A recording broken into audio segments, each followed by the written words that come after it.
energy's up, yeah, your heart rate's been up, but it's coming back down again, and we're controlling everything. And now we're gonna move on to our strength supersets for this month. So again, some of you are familiar with these, some of you not. So a superset for us is 2 exercises, complementary exercises, which means maybe similar movement patterns, but also if it's a similar movement pattern, it also means similar muscle groups that are gonna be worked.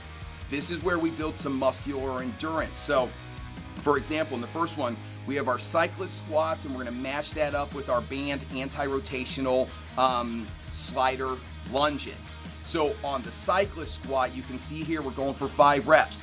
This should be close to, if not the same weight that you had been working in January. If you worked up to that heavy 5-rep weight, that's the weight you wanna be working on here. Now again, in the first week, first set, maybe you start a little bit lighter because maybe we need a warm-up set, because 5 heavy reps, that's tough. Maybe you go a little bit lighter on that first set, but that second set, if you can, you want to take that weight up. We want 5 quality cyclist squats here. You can see Coach Matt's working that double racked front rack kettlebell squat on the cyclist squats. You can use whatever weights you prefer there, as long as you're doing them well here. So we get 5 good reps in, taking your time, you're not rushing. And then the second exercise is that anti-rotational slider lunge here. So squeeze that back. Remember, the inside foot is planted on the floor, back foot's on that slider. You want to step out so that there is tension in that band, enough that you have to resist that rotation. It doesn't have to be super heavy. And again, the band and your movements are going to tell us whether that band is a little too heavy, because if it starts to pull you over, we know it's a little too heavy, and that's okay. Brace those abs nice and tight. Squeeze that back glute on the way down. Now here you can see I'm also working that split squat. So for anybody who feels like the slider lunge for any reason is not working, you can go to that split squat. Although I have found in my experience, I find the slider lunge to be a little bit easier than the split squat, because as you're going down here, you're actually sliding in. You get that solid base. That split squat challenges us because that's that split stance is less stable than when our feet are next to each other. But that's up to you. Slide that foot back, squeeze that back glute, take your time on the way down, focus on that front leg doing the work. You're gonna do 10 on each leg here. So 5 cyclist squats, then you're over to those lunges. Also here, if you wanna challenge yourself a little bit more, you can wear a weight vest as you're working this one to make it a little more challenging. But again, you're gonna find out in that first set, after you've done those 5 heavy reps, these 10 reps are really gonna be taxing. So take your time, take those extra breaths when you need to, but focus on quality reps there.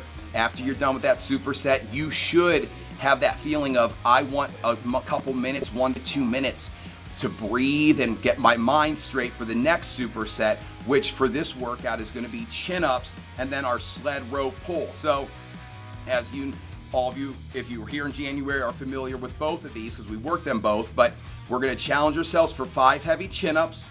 Again, on the chin-ups, I will say this.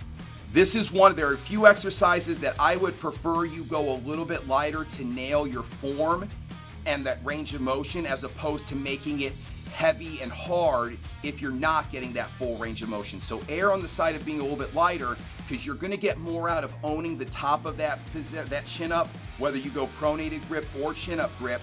You're going to get more out of it if you allow yourself to feel like get to the top and really own that position. Now, I know that last rep, maybe that's the one that doesn't look great, but again, I would prefer 5 really quality reps. And just like everything else you're doing, if you need to break it down into thinking of it as 1 rep 5 times, do 1 rep 5 times. But we want 5 quality chin-ups.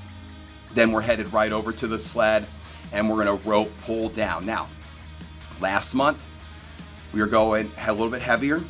We're gonna see, you might not necessarily be able to pull that same weight because we've already worked those muscles that are also going to be working, some of those muscles that are going to be working during this rope pull. So again, first week, start a little bit lighter, and I'd rather you find out, hey, I can go heavier and add some weight for that second set. But the first week, we're always thinking, let's learn the routine and find the right weights. Weeks 2 and 3, we build up, and then week 4 is really where we want to challenge ourselves again. So you go 5 chin-ups, and then you're right over to the sled, pulling it all the way down the floor, turn it around, The next person will pull it back, or you'll go to it on your next set here. So it's just one way down the floor. Notice how Coach Matt's keeping those knees pushed apart, staying low. He's not trying to use his legs here. Again, if you have to use your legs on this one right away, it's too heavy. If you need to use your legs for a couple reps at the very end, that's okay. I mean, those muscles are going to be working. We want to work them a little bit as well, but I'd rather you focus on a weight that you can control without needing those legs at first. And this is how we're really going to work all those muscles. And you're going to experience some fatigue there again, because these supersets are based on this idea of let's try a heavy weight and then build some endurance through those muscles by going to a lighter weight on the second exercise that gives us more time under tension. So these supersets should take anywhere from really 60 to 2 minutes to complete. Just depends on the exercise and how well you're doing them. But 60 to 2 minutes, maybe 90 seconds is that sweet spot. So that's a lot of time to be working. Your heart rate will be up, those muscles are gonna feel it, and the difference between this and what we were doing last month, which was those 5-rep heavy weights and just working through like a circuit, is that now that we've worked these, we get them a little bit more time under tension, we are gonna get a different result from those muscles, which is building up that ability to do more work over time. Whereas with our strength sets from January, it was how much weight can we absolutely push for just 5 reps. So this is a little bit more conditioning that we add to this one. So it's nice to come back to this every few months and work this style. I actually prefer it. I like the combination of the exercises. It also allows us to work some multiple movement patterns, multiple variations of a movement pattern exercise, and get a few more in that month. So we're gonna get 2 to 3 sets. In the first week, I anticipate most of you are gonna be able to get 2 sets in. You may have time for a third. Second, third, and fourth week, you're gonna have to push to get to that third set. It's really gonna come down to your desire to get it in. Now, I also wanna say, if you get 2 solid sets in, that's a lot of good work. You're gonna get some great results from it. That third set is definitely for those people that feel like, hey, I went a little bit lighter on my first set to get comfortable. I'm feeling pretty good. I'm gonna try a third set. You don't have to force it, but sometimes that's where the difference can come from, as long as you are doing it well and your body's feeling good as you're doing it. So 2 to 3 sets is the goal for this workout.